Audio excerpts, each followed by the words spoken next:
All right, let's wrap things up here with 5.5, multiple angle and product to sum formulas, last worksheet of our chapter. So, we'll start with some multiple angle formulas. The double angle formulas are often used in trig and calculus, and these are listed below. Sine of 2u is 2 sine u cosine u. Cosine 2u actually has 3 different options. We're going to start with cosine squared u minus sine squared u. And then the next two come from the fact, and we should have this locked in our brains pretty well at this point. Remember, we can substitute in for cosine squared, 1 minus sine squared. And we can substitute in for sine squared, 1 minus cosine squared. So that's what the last two equations there are doing. Just taking the first one and substituting in. And then we have a formula for tan of 2u, 2 tan u over 1 minus tan squared u. And so we'll find these for any of our multiple angle problems. All right, to form other multiple angle formulas, so we have a formula for 2u, but what about 4u or 6u, things like that. All right, so use 4 or 2 theta or 6 and 3 theta in place of 2 and 1 theta. All right, so we're going to substitute in. So basically what this is saying is that instead of cosine of 2u, we can make this 4u and just make this cosine squared 2u and 2u. Right, we can double things, and that's perfectly fine, which we may or may not have to do at some point. So let's try it here. Use multiple angle formulas to express cosine of 3x in terms of cosine x. All right, so we just have a double angle formula at this point. We don't have the triple angle, but we're going to figure it out right here. So we can say this. Cosine of 3x is the same as saying cosine of 2x plus 1x. And we have a formula from 5.4 for adding cosines together. If we remember back, it's this. Cosine of 2x cosine x minus sine 2x sine x. All right. Now, we need to do something with the cosine 2x, which we have these new formulas. And we're going to, let me start with the sine one because there's only one thing to substitute in. So instead of sine of 2x, let's substitute in and say 2 sine x cosine x. And then we still have the sine x on the end, minus in front of that. All right, so we want to substitute in here for cosine of 2x. Let me drop the cosine of x straight down. We're going to keep that. But we need to figure out, what do we substitute in for cosine of 2x? Because remember, we have 3 different formulas on this one. So I'm going to go ahead, and because we're going to be multiplying by cosine here, let's see if we can use a formula for cosine 2x that only has cosine in it. And if you look at your 3 options, that's 2 cosine squared x minus 1. All right, trying to minimize the sines and sines with cosines. Try to keep just cosines with cosines. So we'll distribute here, and we've got 2 cosine cubed x minus cosine x minus 2 sine squared, there's 2 sines there, cosine x. All right. Now our problem here says we want our final answer in terms of cosine. So we can't stop until the only thing we have are cosines. We're almost there, but we've got this pesky sine squared, so we have to think all the way back to 5.1. What does sine squared equal? Sine squared equals 1 minus cosine squared. And so we'll substitute everything else in. 2 cosine cubed x minus cosine x minus, let's distribute and clean this up, minus 2 cosine x plus 2 cosine cubed x.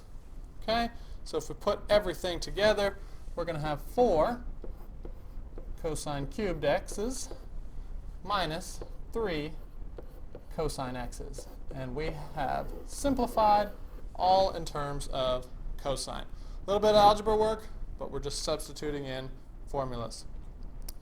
All right, how about power reducing? Instead of timesing by 2, we're going to divide by 2. So write powers of trig functions in a way that does not involve powers. So instead of sine squared, we can write 1 minus cosine 2u over 2. Cosine, tangent. All right, so if we want to get rid of the powers, get rid of the squareds, we can rewrite them in the formulas given. We also have half angles. If we have 120, we can turn that into 60 degrees. And so here's our formulas for sine, cosine, and tangent. And if we look at tangent, we can also do the opposite. Instead of 1 minus cos over sine, we can do sine over 1 plus cosine, whatever is going to be easiest for us.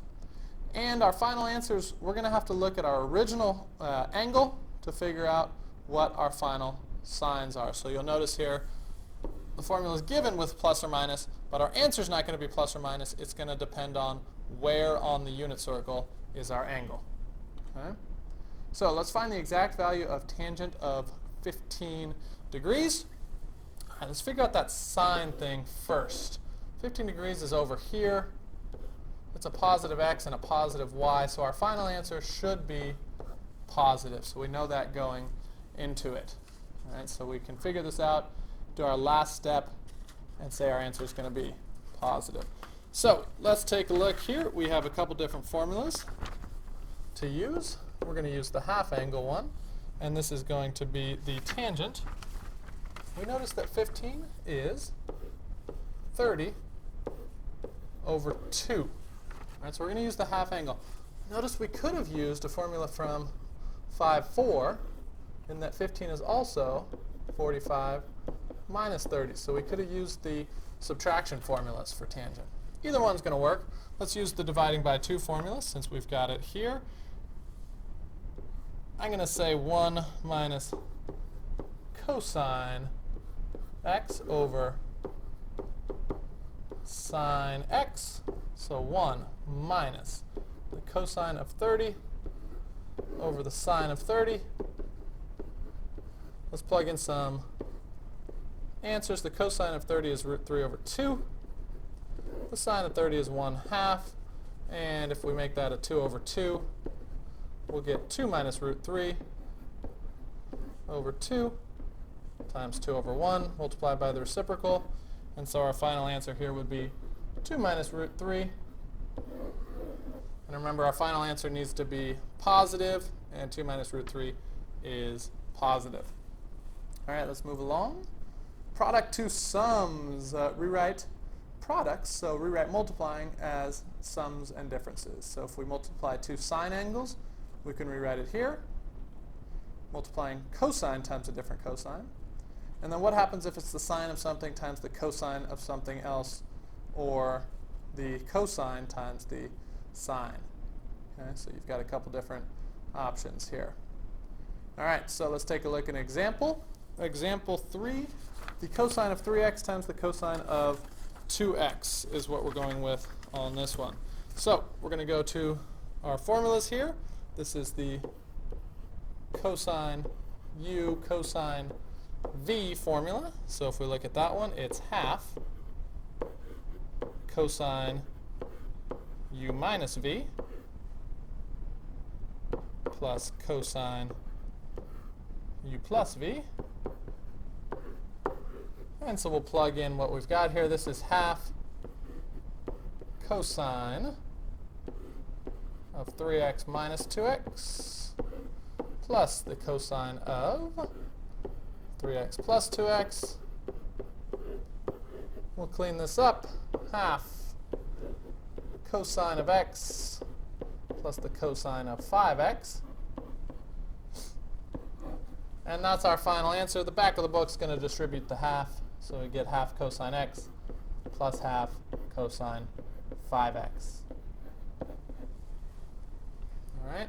And so we're done there because it says write it as a sum or a difference. We don't have to split up the 5x any further, even though we could. All right, last section here, the sum to product formulas. We can also go backwards to rewrite sum or difference as products. So instead of adding, we're going to multiply sine times cosine. And so our formulas are here. Have them down on your worksheet. Don't have to memorize them, but should be comfortable with using them. So our last example here, the cosine of 4x plus the cosine of 2x. Let's take a look at what we've got. We're going to go to our formulas. 2 cosine of u plus v over 2 times the cosine of u minus v over 2. So let's clean this up. 2 cosine of, that's 6x over 2, which is 3x, times the cosine of 1x. 4 minus 2 is 2, over 2 is 1. And so that is our answer. Okay? All right, so that's it for our worksheets in Chapter 5.